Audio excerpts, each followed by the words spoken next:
Malam sudah sekalian. Malam.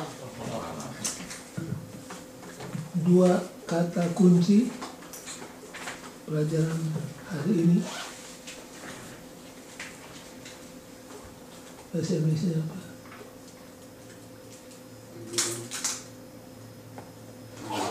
Rebuke. Apa itu rebuke? Teguran, templakan, rebuke. Contohnya di luar Jeremia boleh.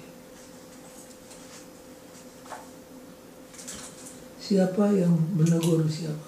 Terus ditegur oleh Yesus.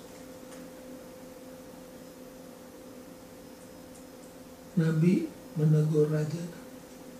Oh iya, Nabi Nathan. Yohanes Pembaptis menegur. Herodes. Imbalannya apa? Kematian. Imbalannya adalah retribution. Jadi Nabi menegur, yang ditegur membalas. Kalau dia punya kuasa, dia gunakan kekuasaannya untuk apa? Untuk bunuh Nabi. Nah, dari dulu sampai di zaman modern ini, yang namanya Nabi benar, yang membawa teguran sebagaimana adanya, akan mengalami apa? Retribution. Kalau bahasa Indonesia apa? Teguran dan ganjaran. Ganjaran.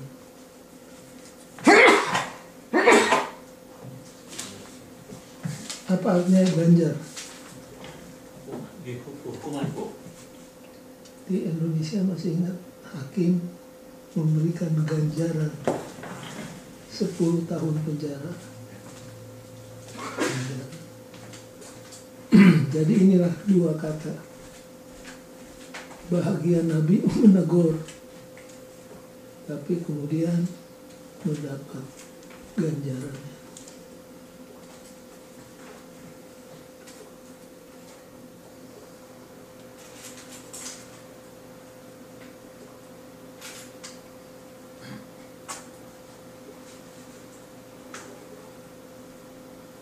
Nanti kalau saudara baca terus buku Jeremia, kita lihat bagaimana Jeremia menderita secara mental, secara fisik, oleh karena dia telah terima panggilan Tuhan untuk jadi nabi.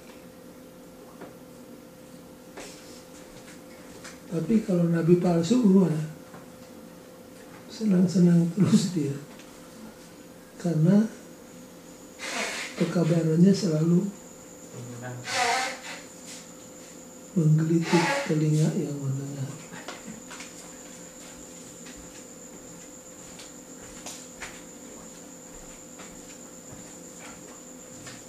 Next, please.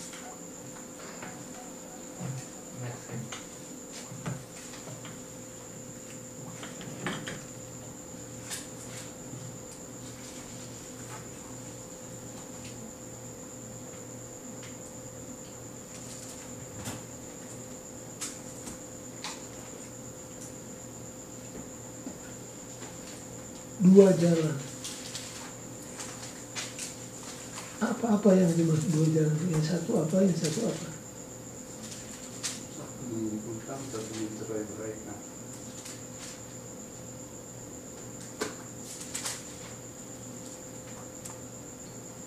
Either we follow the Lord with all our heart and soul, or we don't. Kita bisa memilih jalan untuk menurut Tuhan dengan segenap hati, segenap jiwa. Opsi yang kedua apa? Kita tidak menurut. Nggak ada opsi yang ketiga. Masih ingat tentang Kaleb? Kalimat apa yang diulang-ulangi tentang Kaleb? Lain jiwa. Kalimat apa yang diulang-ulangi tentang Kaleb? Ia menurut Tuhan dengan segenap hatinya. Ia menurut Tuhan dengan segenap hatinya. Ada juga yang menurut tapi Tidak. setengah-setengah. Seperti Petrus, Alkitab katakan dia mengikut Yesus. Karena kata berikutnya apa? Petrus mengikut Yesus Dari jauh. dari jauh. Banyak yang beragama Advent tapi apa? Dari jauh.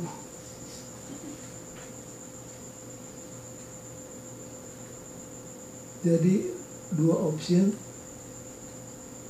menurut atau pilihan kedua memberontak. Kalau bahasa dari Lukas, barang siapa yang tidak mengumpulkan bersama aku, dia mencari berontak. Hanya dua pilihan. Sekarang kita buka Mazmur 17 ayat 5, ayat 4, ayat 5 sampai 10. Yeremia. Dek, boleh baca 17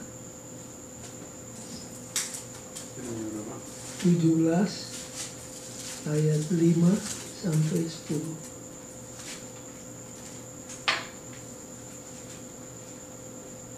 Beginilah firman Tuhan, terkutuklah orang yang mengandalkan manusia, yang mengandalkan kekuatannya sendiri, dan yang hatinya menjauh daripada Tuhan. Ia akan seperti semak bulus di padang belantara. Ia tidak akan mengalami datangnya keadaan baik. Ia akan tinggal di tanah andus, di padang gurun, di negeri padang asin yang tidak berpenduduk. Diberkatilah orang dan mengandalkan Tuhan dan menaruh harapannya pada Tuhan. Ia akan seperti pohon yang ditanam di tepi air, menghambat akar-akarnya ke tepi batang air, dan yang tidak mengalami datangnya panas terik. Yang daunnya tetap hijau, yang tidak khawatir dalam tahun kering, dan tidak berhenti menghasilkan buah. Betapa liciknya hati, lebih licik daripada segala sesuatu. Hatinya sudah membantu, siapa yang dapat mengetahui. Aku Tuhan yang menyelidiki hati dan yang menguji batin, untuk memberi balasan kepada setiap orang setimpal dengan tingkah lakunya, setimpal dengan hasil perbuatannya. Jadi di sini ada kontras antara orang yang bergantung kepada siapa? Kontras antara orang yang bergantung kepada Tuhan dengan orang yang bergantung kepada Diri sendiri. manusia, termasuk diri sendiri.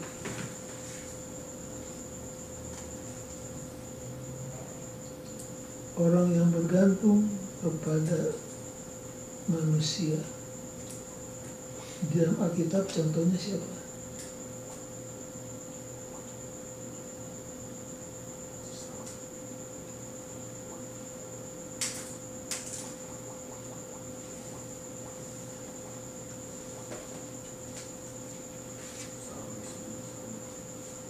Orang yang bergantung kepada dirinya sendiri, kepada manusia. Contohnya siapa?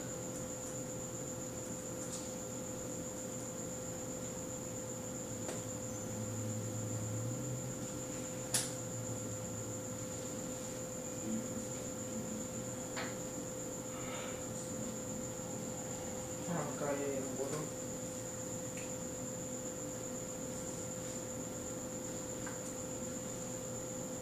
Dia pikir dia akan bisa survive lama dengan segala harta dan kekayaannya.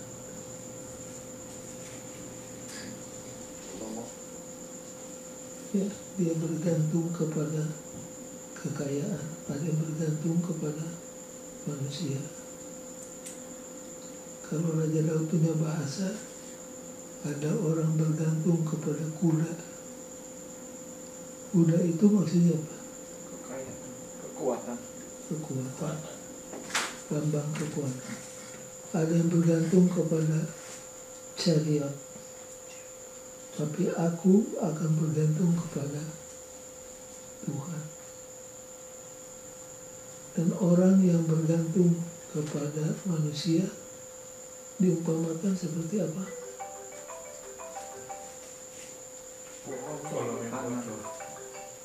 Ayat 6.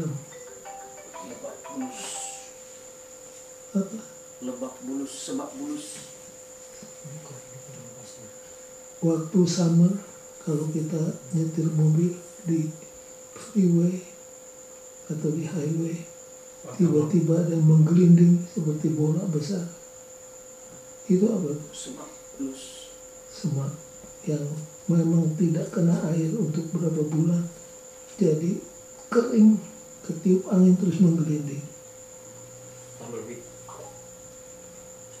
Itulah gambaran yang digunakan oleh Yeremia bagi orang yang mengandalkan manusia.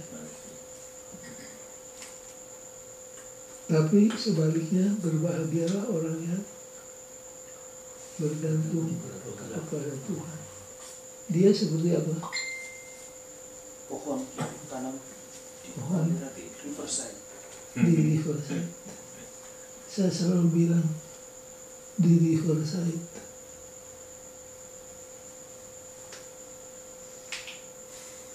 buahnya selalu keluar, daunnya selalu segar.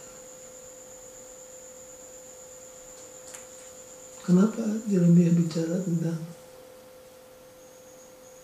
bergantung kepada manusia dikontraskan dengan bergantung kepada Tuhan?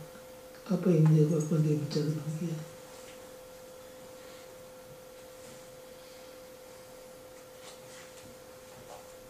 Tuhan katakan, saya akan gunakan Babylon untuk menyembuhkan penyakitmu. Penyakitnya apa? Penyembah berhala. Penyembahan berhala. Saya sudah mencoba menyembuhkan lewat air sungai yang mengalir dengan tenang, tapi kamu tidak mendengar. Sekarang terpaksa aku menggunakan air yang dahsyat. Nah, air yang dahsyat itu adalah apa? Babylon. Jadi menyerah saja kepada Babylon. Karena rancanganku bukan rancangan membawa malapetaka, tapi rancangan yang membawa kemakmuran. Bahkan aku sediakan bagi kamu masa depan yang penuh harapan. Tapi gantinya percaya kepada omongan Tuhan, mereka menjalin poros dengan siapa? Mesir. Dengan Mesir. Jadi mereka bergantung kepada Mesir untuk melawan Babylon. Padahal Tuhan katakan, surrender, angkat bendera putih, pergi ke Babel. Karena rancanganku dari luar nampaknya menyakitkan, tapi in the end hasilnya akan menjadi berkat bagi kamu. Itu latar belakang ceritanya.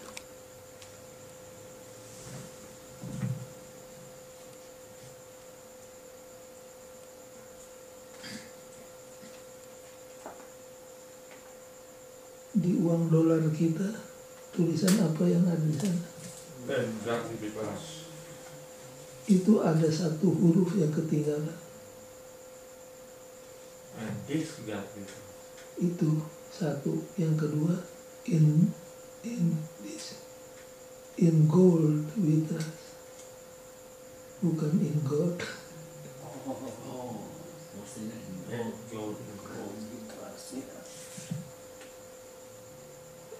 Kamu kalau baca sepintas lalu hebat juga yang menulisnya punya ide. In God we trust. Orang katakan in this God we trust. Karena orang-orang seringkali menggunakan the almighty dollar, bergantung kepada uang. Jadi pelajarannya apa?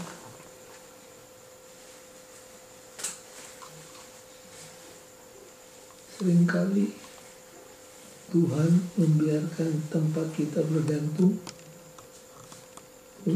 putus, supaya kita bergantung kepada Tuhan. Seringkali tempat kita berpijak di bawah kaki kita amblas, supaya kita berpijak kepada janji Tuhan. Seringkali tempat kita bersandar roboh, supaya kita bersandar pada Tuhan. Kami pribadi secara keluarga mengalami hal ini. Waktu upgrading ke Andrews, kami bukan di-upgrade oleh mission, di-upgrade oleh seorang yang kaya, yang hatinya dermawan. Dia katakan, Pak Sumana, saya perhatikan di Advent, pengerja-pengerjaan di-upgrade. Kok Pak Sumana nggak di-upgrade? Saya bilang, saya jalurnya bukan jalur upgrading. Tahun 70-an hanya guru UNAI yang dapat privilege untuk upgrading. Kalau yang di sidang sudah dapat BA, sudah mau upgrading. Ya itu saya sudah persiapkan mental saya, cuma jalurnya nggak ada, karena saya bukan di jalur upgrading. Kalau ada yang bantu, wah senang hati. Begini, Pak Sumana jangan bingung, soal uang urusan saya. Pak Sumana sekolah sampai doktor. Wah kalau itu bicara sama atas bos saya. Waktu itu pada Sarumpait ketua Uni, Oliver Bendahara. Mereka berembuk setuju saya upgrading atas nama Uni, tapi uang dari sponsor pribadi. Sebelum berangkat, Oliver ngomong sama saya, bahasa, remember, company can go bankrupt, man can die. Saya bawa uang cukup untuk deposit, untuk segala macam. Pendeknya saya tahunya belajar. Baru 3 bulan meninggal sponsor. Bayangkan 2 anak sekolah gereja, mahal sekolah gereja. Kalau public school murah. Jadi tergantung-gantung di awan ini. Meninggal baru 3 bulan. Itu dulu tambang putus itu. Disitulah kami benar-benar bergantung kepada Tuhan. Ya, dipendekkan cerita, memang Tuhan baik. Akhirnya kami tamat juga tanpa bantuan dari misi. Jadi buat saya itu satu pelajaran. Karena to a certain degree, waktu terima uang 3 bulan pertama, tak bergantungnya pada siapa. Begitu tambang putus, baru sadar. Mungkin saudara-saudara juga ada pengalaman seperti itu. Yeremia 17 sangat indah. Mengkontraskan orang yang bersandar kepada Tuhan dengan orang yang bersandar kepada dirinya atau kepada diri orang lain.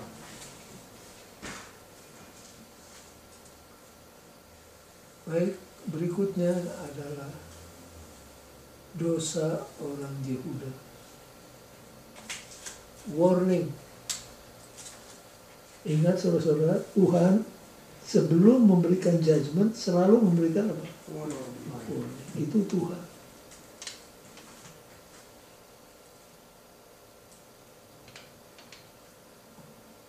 Nineveh berapa hari sebelum dibinasakan rencananya?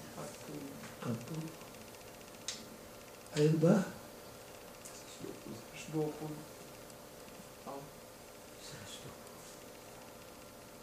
air bah berapa lama?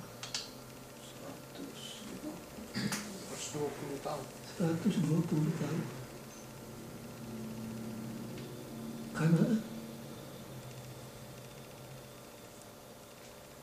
Karena diberi waktu berapa lama? 400 tahun. Jadi Tuhan sebelum menurunkan judgment selalu memberikan warning. Begitu juga siapa? Yeremia.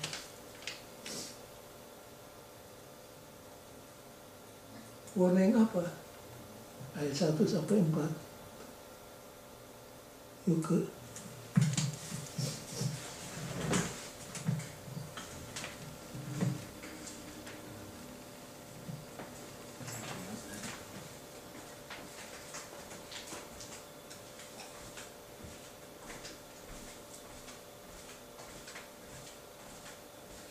Dosa Yehuda telah tertulis dengan penuh pena besi, yang matanya dari intan terukir pada loh hati mereka dan pada tanduk-tanduk mezbah mereka.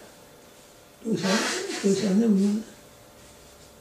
Dosa mereka tertulis dengan pena besi, yang matanya dari intan terukir pada loh hati mereka. Jadi bukan cuma tertulis, tapi apa? Terukir. Terukir. Apa bedanya tertulis dengan terukir? Bisa dihapus. Ya, kalau tulis pakai tinta, tulis pakai pensil bisa apa? Gampang, gampang dihapus. Tapi kalau di engrave, dipahat. Jadi harus bedakan antara tertulis dan terpahat, engrave. Susah mau di apa? Seperti tato. Tato itu susah untuk dihapus. Waktu di Indonesia musim tato ditembakin polisi. Petrus. Waktu Petrus timbul yang kedua siapa? Matius. Kalau Petrus apa? Menembak misterius. Kalau Matius mati terus. Mati misterius. Mati terus. Oh, mati.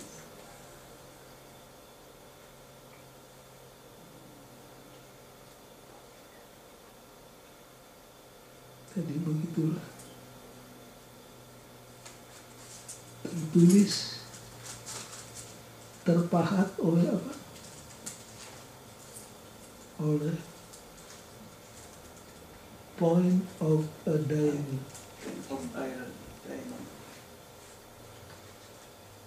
Orang kalau mau menggali sampai kedalaman puluhan bahkan ratusan meter, ujungnya pakai apa? Intan. Hebatnya, intan itu kelihatannya indah, Keras. padahal itu apa? Keras. Dosamu telah terpahat di mana? Baca terus ayat 1. Sebagai peringatan terhadap mereka, mezbah-mezbah mereka dan tiang-tiang berhala mereka memang ada di samping pohon yang rimbun, di atas bukit yang tinggi, yakni pegunungan di padang. Harta kekayaanmu dan segala barang perbenaranmu akan kuberikan dirampas sebagai ganjaran atas dosamu, disegenap gairamu. Engkau terpaksa lepas tangan dari milik pusakamu yang telah kuberikan kepadamu, dan aku akan membuat engkau menjadi budak musuhmu di negeri yang tidak kau kenal. Sebab dalam murkaku api telah mencetus, yang akan menyala untuk selama-lamanya. Kalau sudah simak ayat 1-4 pasal 17 buku Yeremia ini mengingatkan kepada kita bahwa dosa itu sangat apa? Membekas. Ya, membekas dan sulit untuk dihapus. Mana?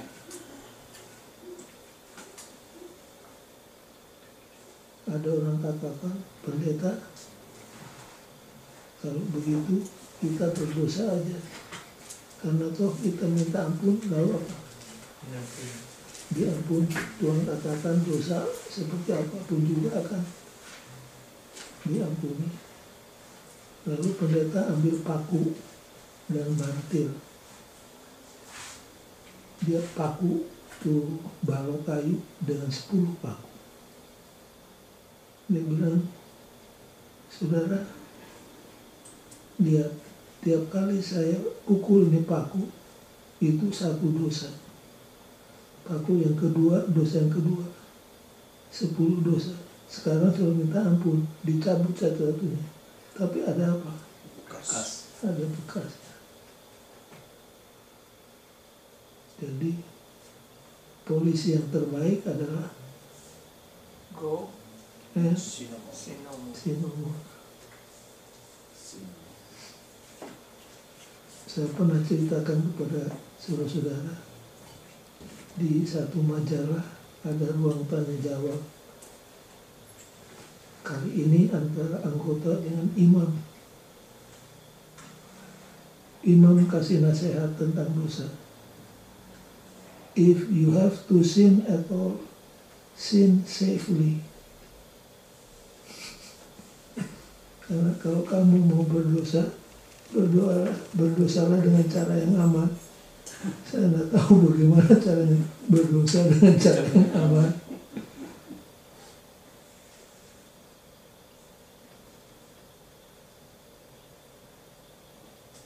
Di hotel-hotel dulu kalau buka laci ada apa? Siapa yang sediain? Ideal. Ini sekarang bukan cuma Alkitab tapi apa? Yang dipakai oleh laki-laki dengan pesan the Bible is to save your soul dan satu to save your body. Tapi pesannya adalah sin safely. Tidak ada saudara-saudara dosa yang aman, tidak ada. Polisi yang terbaik yang Yesus katakan, go and sin no more. Berapa kali Yesus sebutkan di Alkitab? Paling sedikit. Ini diucapkan kepada siapa? Perempuan yang kepala basah. Siapa dia? Maria Magdalena. Terus hanya sekali.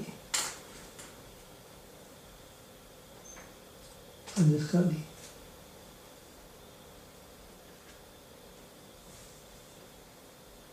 Yohanes 5 yang sakit 38 tahun.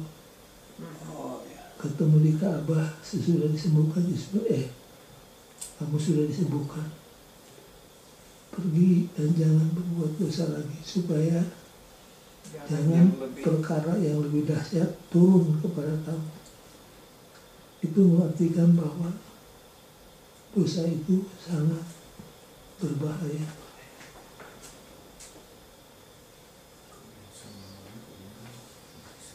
Jadi inilah Yeremia punya ajakan sebagai warning kepada orang Yehuda. Baik, berikutnya hari Senin tentang Dosa Yehuda. the sin of Judah. Sudah. sudah ya.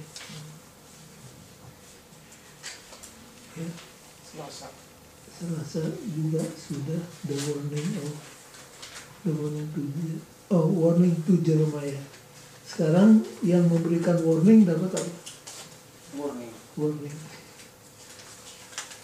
Siapa yang kasih warning sama Jeremiah?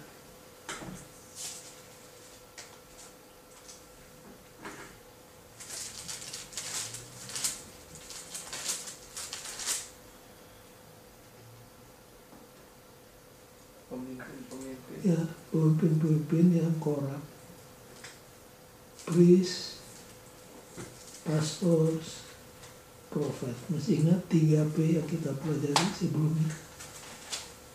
Semuanya berbuat pelanggaran. Semuanya bersepakat untuk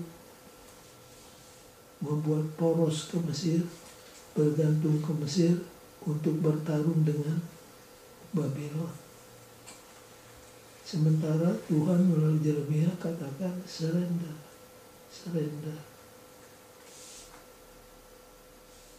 Nah, karena Yeremia dianggap melemahkan semangat patriotik bangsa, masa diancam orang terus angkat bendera putih? Melawan dulu. Kan kita punya kekuatan dan kita akan berkoalisi dengan Mesir. Akhirnya Mesir menang di peperangan. Masih ingat nama kotanya? The Battle of Carchemish.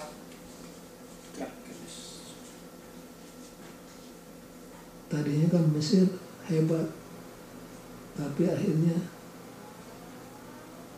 hancur juga. Walaupun sekarang ada, tapi tidak sehebat, tidak sekuat seperti dahulu.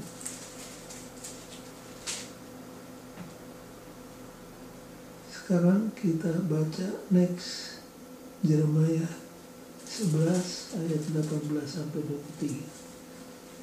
Jeremiah 11.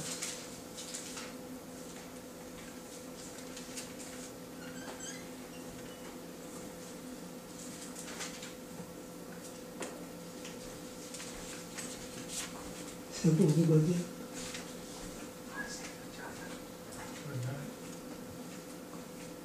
Nyawa Yeremia terancam di Anatot.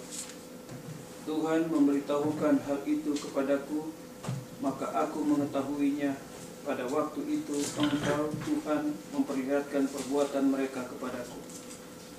Tetapi aku dulu seperti anak domba jinak yang dibawa untuk disembelih. Aku tidak tahu bahwa mereka mengadakan persepakatan jahat terhadap aku. Marilah kita binasakan pohon ini dengan buah-buahnya. Marilah kita melenyapkannya dari negeri orang-orang yang hidup, sehingga namanya tidak diingat orang lagi. Tetapi Tuhan semesta alam yang menghakimi dengan adil, yang menguji batin dan hati, biarlah aku melihat pembalasan-Mu terhadap mereka, sebab kepadamu-lah kuserahkan perkaraku. Sebab itu beginilah firman Tuhan tentang orang-orang Anatot yang ingin mencabut nyawaku dengan mengatakan, janganlah berbuat demi nama Tuhan, supaya jangan engkau mati oleh tangan kami. Sebab itu beginilah firman Tuhan semesta alam, sesungguhnya aku akan menghukum mereka, pemuda-pemuda mereka akan mati oleh pedang, anak-anak mereka yang laki-laki dan perempuan akan habis kelaparan. Tidak ada yang tinggal hidup di antara mereka, sebab aku akan mendatangkan malapetaka kepada orang-orang Anatot pada tahun hukuman mereka. Jadi the warning to Jeremiah, mereka langsung mau apa? Mau lenyapkan Jeremiah. Hell Tolong baca hari Selasa paragraf ke-2. Kisah Yeremia yang menyedihkan adalah bahwa musuh yang dia hadapi datang dari bangsanya sendiri, yang melalui dia Tuhan mencoba untuk menyelamatkan. Tuhan ingin melepaskan mereka dari malapetaka yang pasti datang. Namun masalahnya adalah bangsa itu sering tidak ingin mendengar apa yang mereka perlu dengar. Karena itu akan menghalangi keinginan melakukan dosa dan kejahatan mereka. Sound familiar? Baca kalimat terakhir.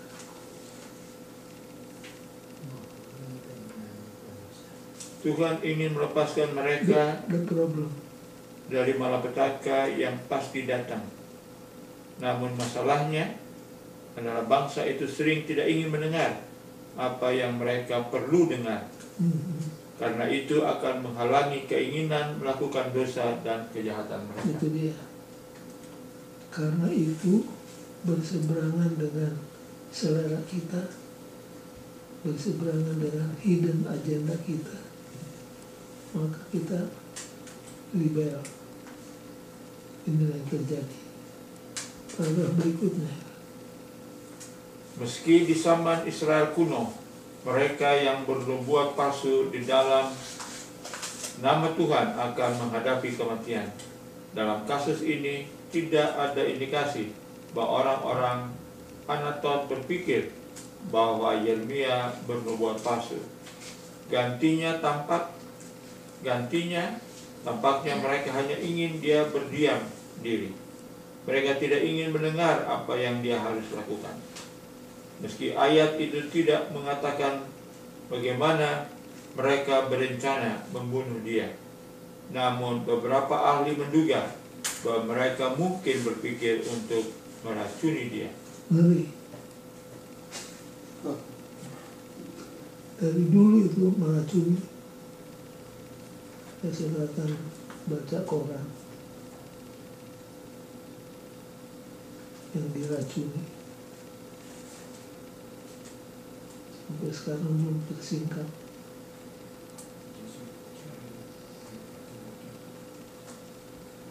Kalau raja tidak takut diracuni, kenapa? Mana pengawalnya, coba dulu. Karena ada cupbearer. Cupbearer itu si pembawa gelas raja. Itu bukan sekedar hanya kasih minum raja kalau haus, bukan. Coba dulu. Kalau raja meminum, dia mesti coba dulu. Dan kalau dia kejam, artinya ada apa? Racun. Itulah pekerjaan siapa? Di Alkitab. Elisa. Bukan. Siapa? Yang Dia sedih akhirnya ditanya disuruh pulang. Nah, terkenal sekali. Nehemia. Nehemia itu cupbearer. Artinya dia bumper.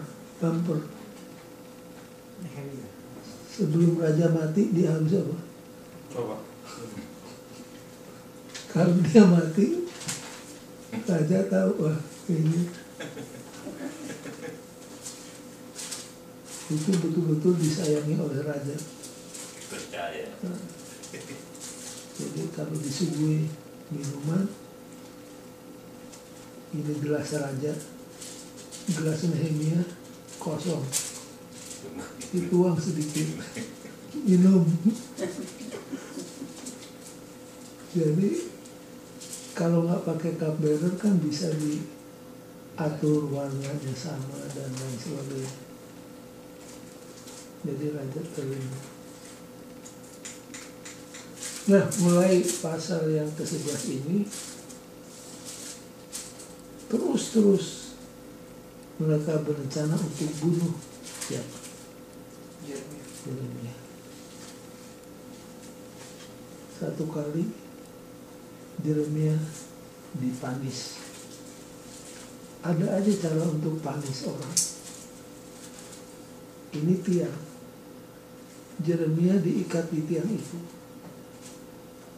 Kalau posisinya duduk, meninggal. Nggak duduk. Kalau berdiri, meninggal. Nah, jadi diatur sedemikian rupa, nggak duduk, nggak berdiri. Jadi itu kaki, jadi apa? Kram. Nah, saudara-saudara pernah kan kram? Sakitnya bagaimana? Ditempelin. Lalu yang dramatis dimasukkan ke mana? Pasok. Dungeon. Ke sumur. Ya, dungeon. Untung ada siapa? Obat Melek, orang Ethiopia yang sambung-sambung tuh baju-baju bekas dari tambang, lalu dia kasih aku Yeremia. Jadi dengan kata lain, mereka memang bertekad untuk musnahkan Yeremia. Daripada dia terus-menerus mengganggu, lebih baik kita bungkam mulutnya.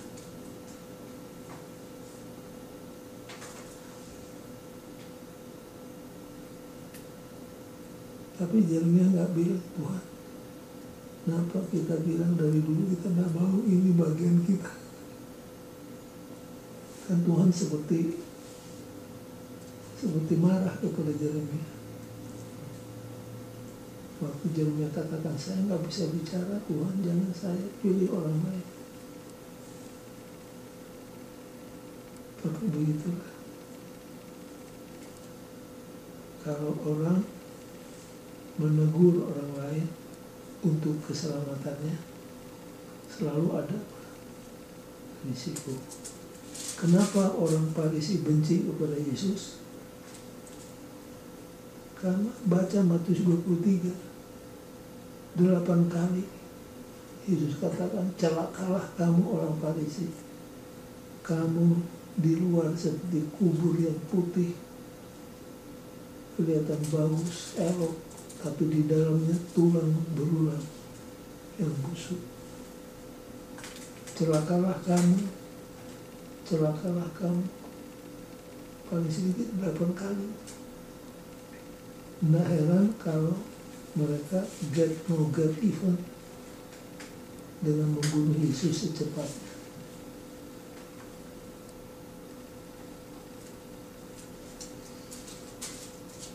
Nah, kalau sekarang di TV sudah lihat aja nabi yang modern, khotbahnya selalu enak-enak dengan segala hormat kepada Joel Osteen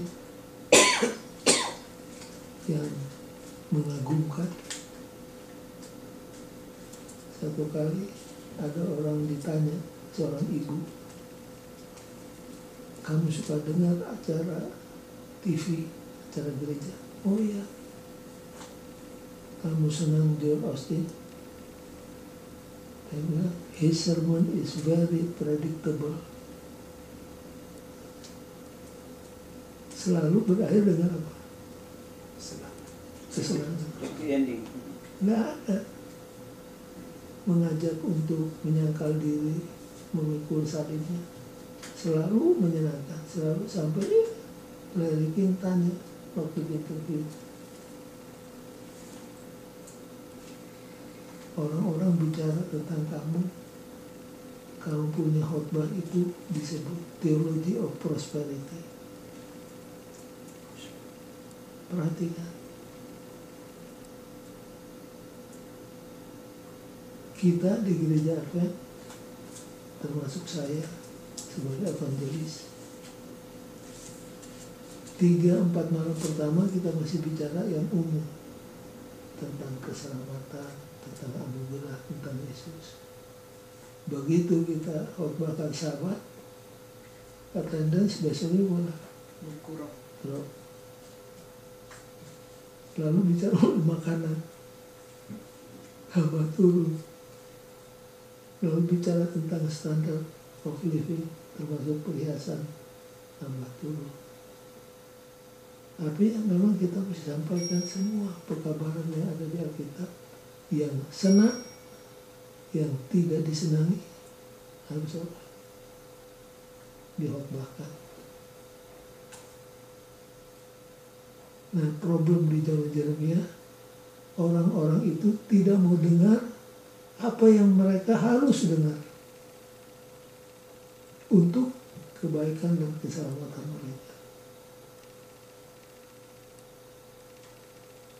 Padahal Yeremia satu kampung juga dengan mereka ya. Iya, Orang Anatot. sama-sama dari anak.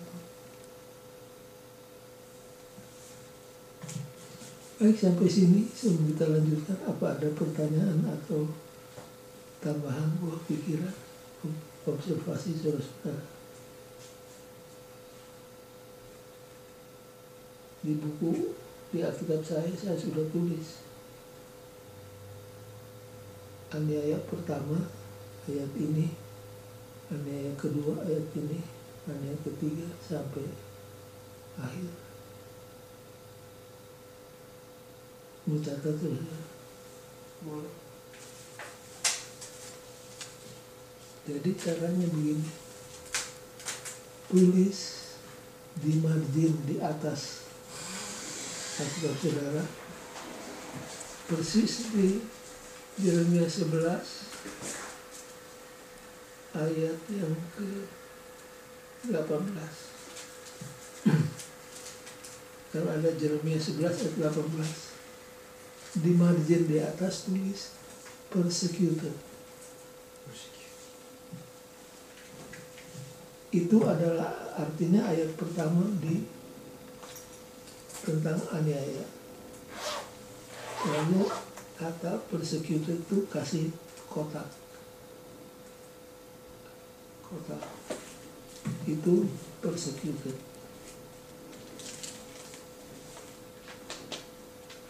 Lalu di ayat 18, Yeremia 11 ayat 18, tulis ayat 18.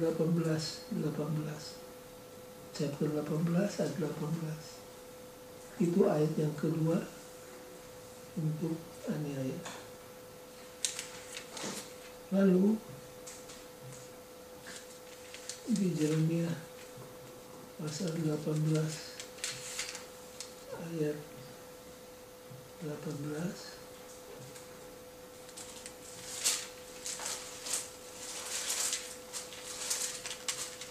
tulis 20 ayat 2.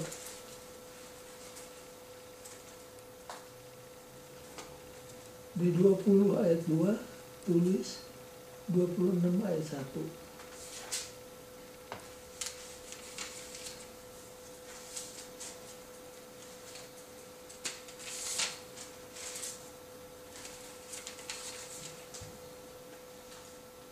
Di 26 ayat 1 tulis 37 ayat 11.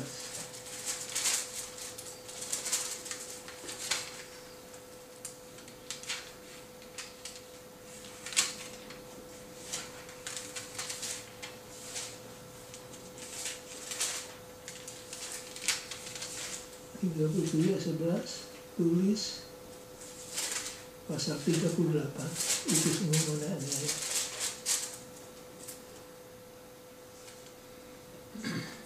Itu yang terakhir. Berapa ayat sudah dapat? Paling sedikit 7 ayat. Di 37 ayat 11 terus apa? 38. Itu seluruh pasal cerita tentang aniaya. 6 ya. Jadi at least 6 cases aniaya ada di Alkitab saudara.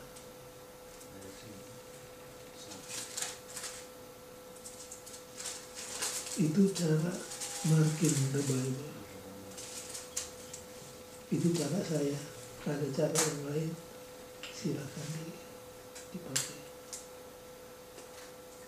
Jadi paling sedikit ada 6 peristiwa di mana Yeremia dianiaya.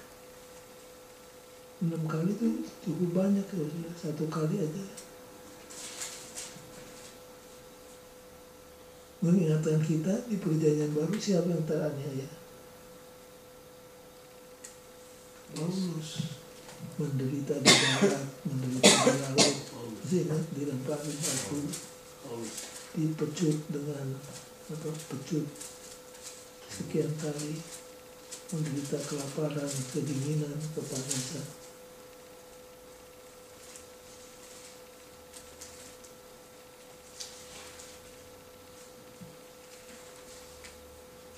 Apakah Yeremia menyerah? Biar Nabi kalau terus-menerus diancam, dianiaya, pada saatnya dia bagaimana? Mengeluh. Contohnya siapa? Elia. Bayangin, di Karmel berapa ratus nabi dihadapi?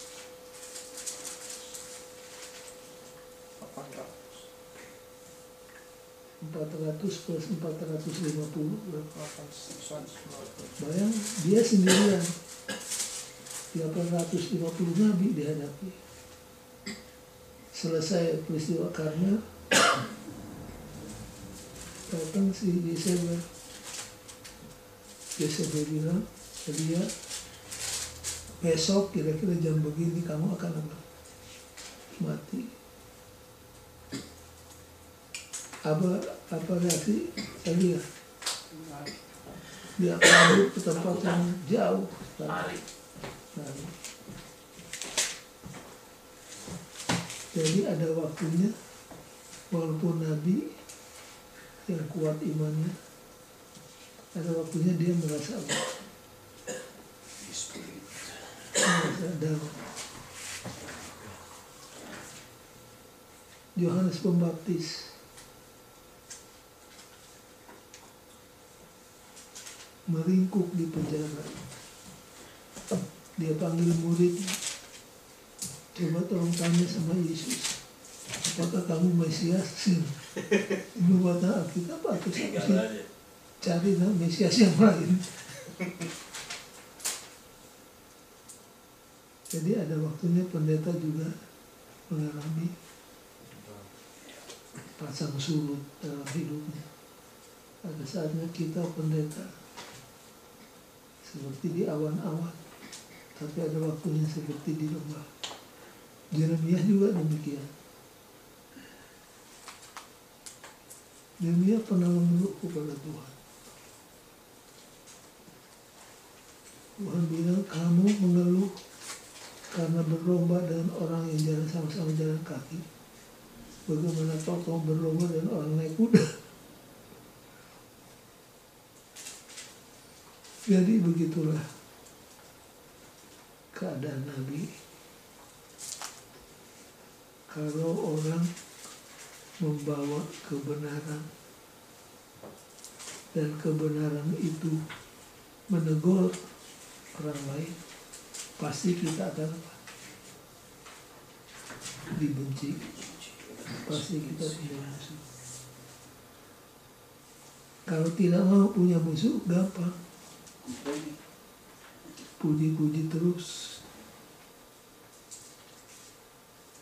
Jangan berikan amaran, jangan berikan teguran, pujian-pujian.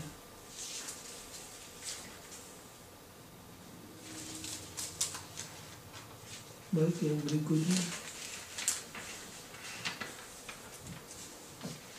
Sebuah ratapan. Apa yang diratapi?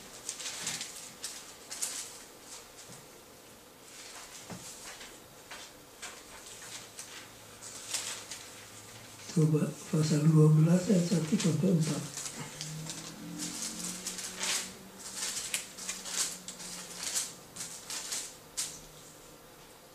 Siapa yang 12 ayat 1 sampai 4. Dik.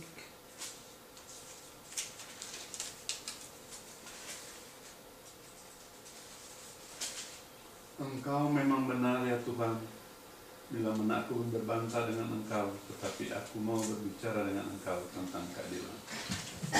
Mengapa kamu mujur hidup orang-orang fasik? sentosa semua orang yang berlaku tidak setia. Engkau membuat mereka tumbuh dan mereka pun juga berakar. Mereka tumbuh subur dan menghasilkan buah juga. Memang selalu engkau di bibir mereka, tetapi jauh dari hati mereka. Ya Tuhan, engkau mengenal aku, engkau melihat aku, dan engkau menguji bagaimana hatiku terhadap engkau. Tariklah mereka keluar seperti domba-domba sembelihan, dan khususkanlah mereka untuk hari penyembelihan. Berapa lama lagi negeri ini menjadi kering, dan rumput segenap padang menjadi layu, karena kejahatan penduduk binatang-binatang dan burung-burung habis lenyap, sebab mereka telah mengira ia tidak akan melihat tingkah langkah kita. Jadi apa keluhan Yeremia? Sama dengan keluhan itu pemazmur. Kalau saya baca Mazmur 73 persis.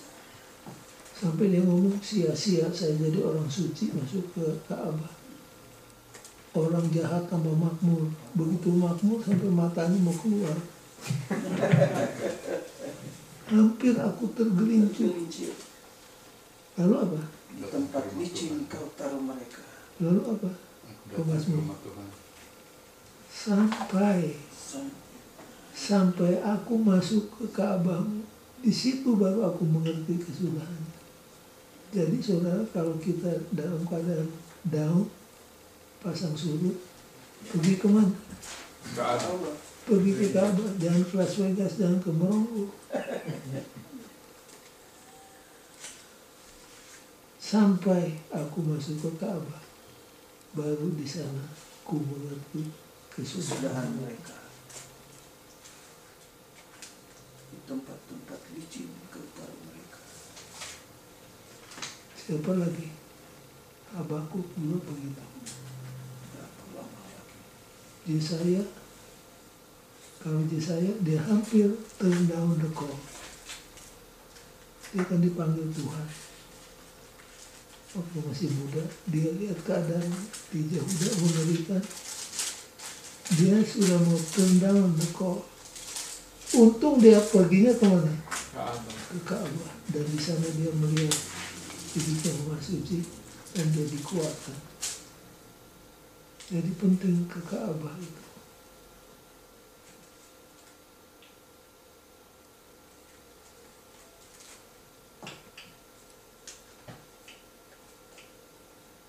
Tuhan menjawab di ayat berikutnya. Kan ayat 1-4 Yeremia punya pertanyaan. Mulai ayat yang ke-5 Tuhan menjawab. Yuk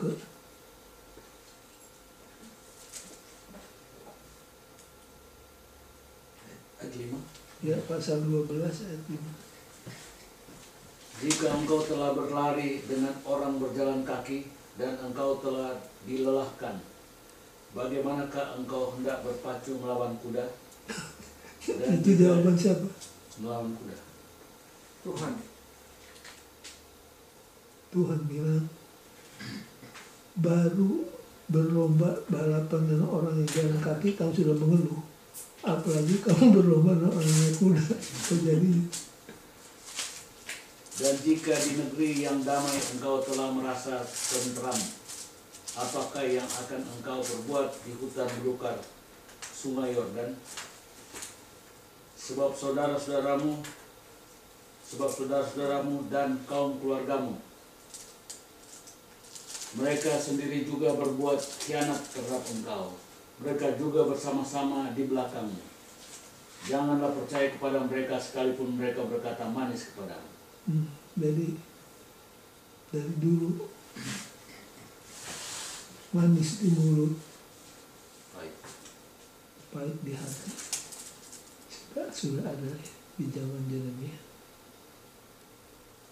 Baik. Aku telah meninggalkan kediamanku, telah membuatkan negeri milikku. Ya, lompat ke ayat 11 dan 16. 11-16. Ya, mereka telah membuatnya sunyi sepi. Pasal 14. Pasal 14.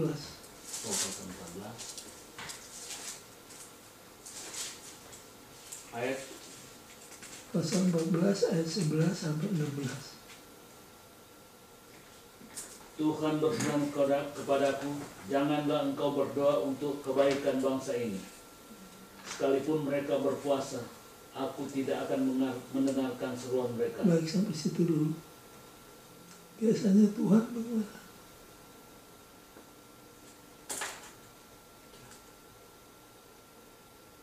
Jadi nampaknya ada batasan di mana Tuhan katakan Yeremia tidak perlu doakan mereka lagi. Bakal sampai situ ngeri. Kalau sampai keadaan begitu ngeri, bayangkan, jangan, tidak perlu saudara-saudara gereja doakan dia lagi. Berpuasa. Mereka sudah berpuasa. Kadang, makanya di sekolah sahabat ditanya, how do we understand this? Bagaimana kita bisa mengerti perintah tersebut? Sedangkan di ayat lain kan sampai 70 kali 7 kali 7 kali orang berdosa kepadamu sehari, 7 kali harus kamu ampuni. Masih ingat ayat-ayat itu? Tapi ada saatnya juga di mana Tuhan katakan Yeremia stop berdoa untuk orang itu. Artinya apa? Konklusinya apa? Pintu kasihannya sudah Sudah habis. Jadi orang masih hidup bisa saja pintu kasihan Bisa. ditutup. Karena Tuhan lihat tidak ada pertobatan untuk selama-lamanya. Nah, selama ini kita punya pengertian, selama kita masih hidup masih ada pintu kasihan, masih terbuka, masih ada kesempatan. Tapi ada orang-orang tertentu yang Tuhan lihat memang sudah hendak. Dikasih waktu pun nggak bisa. Nah, Masih ingat waktu Nyonya White mau dipanggil jadi nabi? Kan sebelumnya ada orang black preacher yang dipanggil oleh Tuhan. Tapi dia selalu, Tuhan bilang, oke, kamu sudah berkaya, sampaikan kaya itu. Tak mau. Tuhan bilang, sampaikan kaya itu. Tak mau. Jadi satu kali, dia katakan, saya mau. Oke, sampaikan. Begitu dia berdiri di mimbar, maka kulihat terdiam dia. Hilang kaya. Kemudian Nyonya White dipanggil, mula-mula nolak, tapi yang menerima. Sampaikan, Nyonya White sampaikan. Itu orang yang satu yang sebelumnya dipanggil ada di situ. That is the vision that I had. That is the vision that I had. I am a lost person. Ya, kita tidak mau judge, tapi begitulah ceritanya. Jadi, kalau sampai Tuhan katakan Yeremia, stop. Jangan lagi berdoa bagi orang itu. Itu artinya dia sudah melewati batas. Memberikan kepada kita gambaran bagaimana seriusnya dosa yang mereka lakukan. Baca komennya di hari Kamis ya. Hari Kamis paling bawah. Rangkuman ternyata. Hari Kamis. Oh, palingnya terakhir. Sekalipun kesalahan kami bersaksi melawan kami, do not pray. bertindaklah mereka membela kamu. No, hari Kamis. Hari Kamis kan? Iya. Oktober 22. Palingnya terakhir. Sekalipun kesalahan kami bersaksi melawan kami, bertindaklah membela kami, ya Tuhan, oleh karena namamu, sebab banyak kemurtatan kami telah berdosa kepadamu. Meski kita diberitahukan untuk berdoa dengan tidak berkeputusan. Dalam kasus ini, Tuhan yang mengetahui segala sesuatu dari awal hingga akhir menyatakan kepada Yeremia betapa orang-orang ini jahat dan telah jatuh. Tentunya Allah mengenal hati orang-orang dan Allah tahu tentang masa depan, tapi kita tidak. Maka perjanjian baru menasihati untuk berdoa, bahkan untuk musuh kita. Jangan sampai doa kehilangan kuasanya di sini. Apa kesimpulan dari paragraf ini? Tuhan mengetahui hati manusia. Tuhan tahu hari depan, tapi kita belum. Tidak. Tidak. Jadi kita jangan ikut ini. Karena kita dengan Tuhan beda.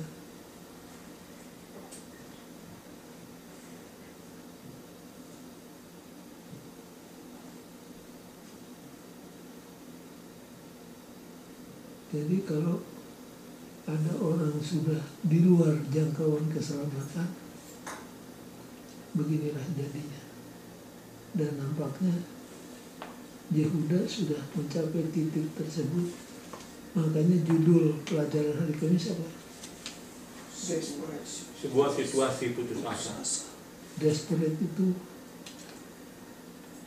apa? Putus asa. Ada harapan. Tanpa harap. Desperate.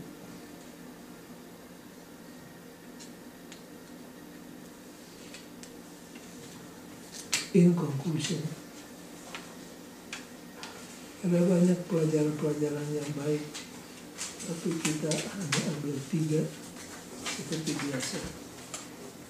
Kalau saudara mau ambil 5, ya silahkan.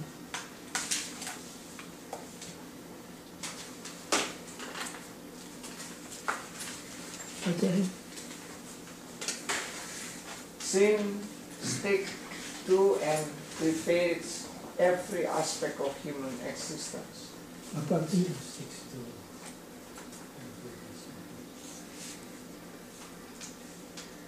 Dosa itu, stick itu apa? Kalau bahasa anak-anak muda, dia sangat erat seperti apa? Rangkul. Rangkul. Lengket. Itulah dosa. Dosa itu seperti perangko. Kalau perangko dipisahkan dari amplop, ada 2 kemungkinan. Perangkonya robek atau amplopnya robek. Jadi dosa itu seperti perangko. Dan perfect ini menguasai setiap aspek keberadaan manusia. Jadi dosa mempengaruhi jasmani, mempengaruhi pikiran, terlebih kerohanian kita. Polis yang terbaik, go and sin no more. Yang kedua, apabila Tuhan katakan, do not pray for these people, artinya orang itu sudah begitu korup sehingga tidak perlu lagi doa syafaat. Tapi hanya Tuhan yang tahu manusia, hanya Tuhan yang tahu masa depan. Kita pun kita tidak tahu. Jadi keep on praying. Jangan saudara umumkan, saudara-saudara. Saudara umumkan di gereja. Mulai sekarang kita tidak perlu doakan saudara ini.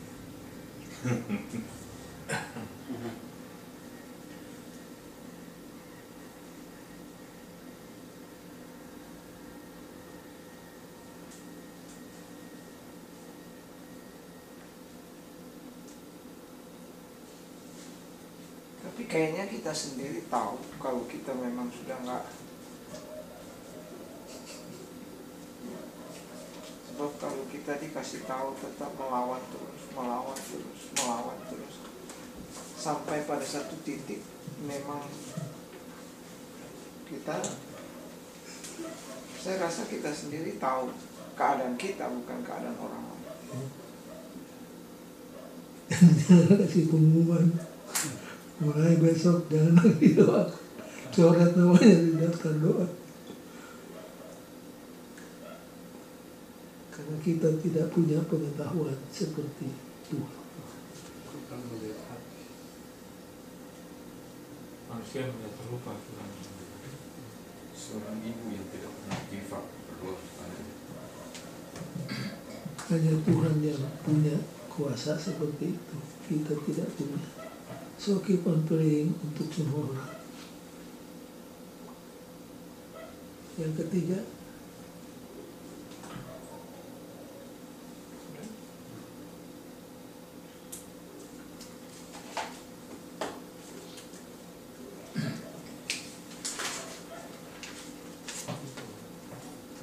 people often don't want to hear what they need to hear.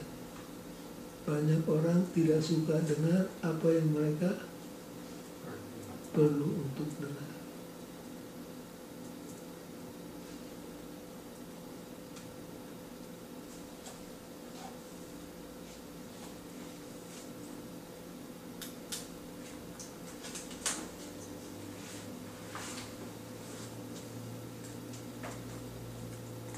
Kalau kita menyimpan dosa, ini akan terjadi. Kita tidak mau dengar apa yang kita perlu dengar untuk keselamatan kita. Ada kutipan hari Jumat Ya. yang bagus kan? Dalam The Great Controversy 492-493. Baca. It is impossible to explain the origin of sin so as to give a reason for its existence. Sin is an intruder. For those present, no reason can be given. It is mysterious, unaccountable. To excuse it is to defend it.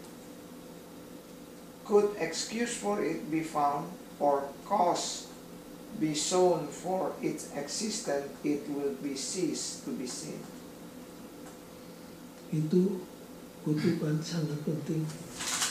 Saudara harus simpan di margin Alkitab saudara, di ayat seperti Yesaya 14 ayat 12-14, taruh di situ supaya gampang dicari. Itu Great Controversy halaman berapa? 492. Cari ayat yang familiar kepada saudara, yang ada hubungan dengan subjeknya, taruh margin, taruh referensinya di margin. Tadi saya berapa berarti? Yesaya pasal 14 ayat 12 sampai 14. Taruh di situ. Baik, apakah ada pertanyaan atau tambahan keterangan? Kalau tidak, Ada mungkin perlu direkam.